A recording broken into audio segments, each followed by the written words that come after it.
characters must be, and very much from sort of the old school 2D perspectives. That's how they look at him. And Rary is just like, I'm just going to do what I think is awesome, and then you guys figure it out. And she's done some great stuff. And so we have a dream matchup here: Ratchet versus Jak, Ratchet and Clank versus Jak and Daxter. Both these mid-range characters. You're not going to see them get too close to each other, but at the same time, putting a lot of stuff on the screen, trying to build up that AP. Ratchet getting out the little helpers there. He's got Mr. Zircon for a little assist. And the on trap. That was good stuff. And he had one of those down in advance and then popped the other one down just when he saw the jump in because he knew I'd get the shock reaction. Yeah, exactly. Very smart stuff. And those Tesla coils that he sets down, the Tesla spikes, you can set those in any position that you want. So you can have them be horizontal, you can have them be vertical. Yeah, you can get really interesting traps with those things going. Yeah. So what a lot of Ratchet players like to do, they'll set the traps down, and they'll get behind the trap so you can't get him, especially against those melee characters, and you just shoot from behind the trap.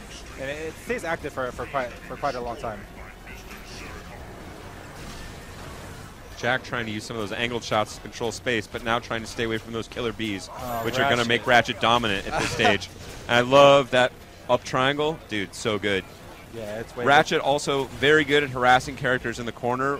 If you can get a launch, that up square, the electric whip. Yeah. I can't remember what that thing is actually called, but that thing controls a huge amount of space, and the hitbox changes from when you use it on the ground to in the air, so it has a nice sort of sweeping arc to it that really very difficult to avoid. Yeah, he's one of those characters where he's not the most mobile character, but he can definitely. He has. Nice mass inverter into level 1. And that was super tricky. Ratchet trying to be tricky with the Oki there. After the knockdown, he threw out the wrench to try and hit on the backside. Right. So basically on wake up, you can try and get the wrench boomerangs out, and so he's trying to get the wrench to come back and hit from the back to set up a quick little combo, but instead got hit with a mass inverter, which you can hit confirm into a level 1. Yeah. Yeah, it's a move that you have to set up. It's not the most very slow startup, but once with smart stuff like that, yeah, you get a reward. Risk versus reward. Fighting game 101. Yeah, and he's using that sniper rifle again, completely aimable. Yeah, going to build a little distance. And he has several moves that go down and up, so he can cover a lot of different angles. Like I was saying before, he's not the most mobile character, but he has something for every situation. Oh, I think he had a combo opportunity after that knockdown. Basically a sweep off that triangle. It'll knock the character off their feet, but leave them in good position in front of you. Yeah. You can follow that up with the launcher, basically. They both get bubbled up. Nefarious. Background stage interactions, and you see the Chimera running around.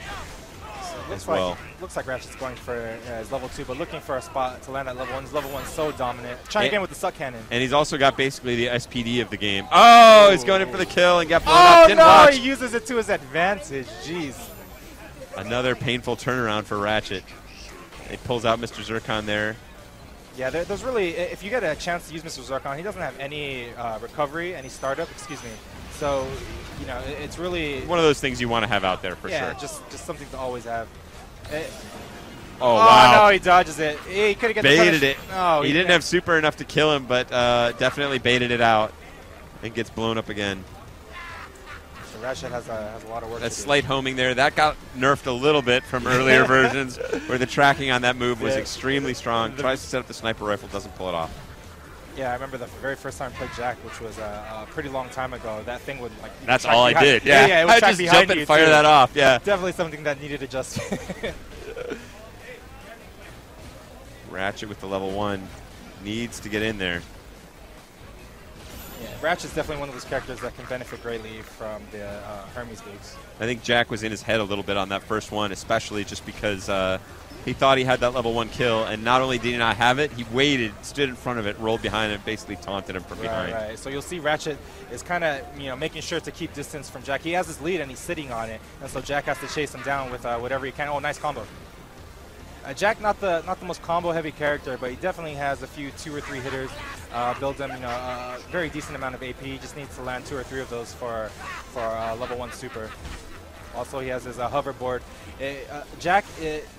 He's actually one of the more mobile characters because of that hoverboard. Yeah. Kind of acts like an air dash. Oh, Jak level 2. Tried to set up the level 2, and that I think was way over aggressive, really hoping for a quick down recovery from Ratchet, and just total misread there and paid the price with a completely whipped level 2. Jak's level 2 is one of those supers that has a bit flexibility. After you activate it, you can aim it either left or right, and it just has a huge AoE hitbox.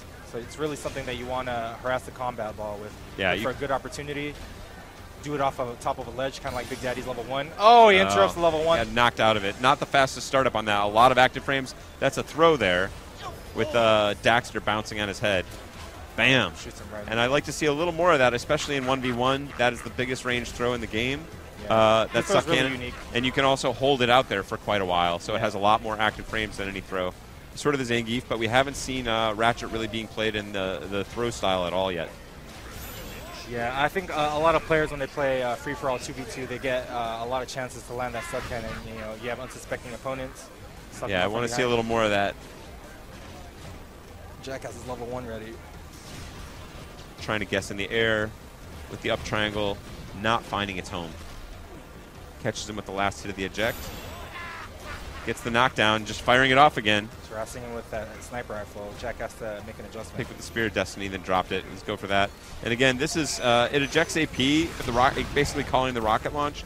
And I think the way most players use that is almost defensively by calling in the rockets around you, because they won't hit the person that fired the gun. Right. They'll only hit the opponent. So with those rockets down around you, it's basically like an assist that's covering whatever move you do next. Yeah, yeah. So you call in the rockets and then go for something a little bit unsafe, because you've got, you know, rocket fire coming in. Yeah, as long as you learn, you know, exactly how long it takes from pressing the button to the rockets, making contact with wherever you aim them. Oh, nice. Sets him up, get a little help. The bubble got caught looking.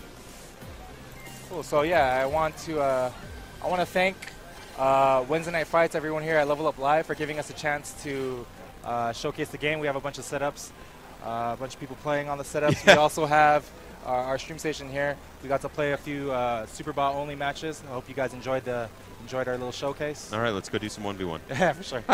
Thanks, guys. Thank you. November 20th.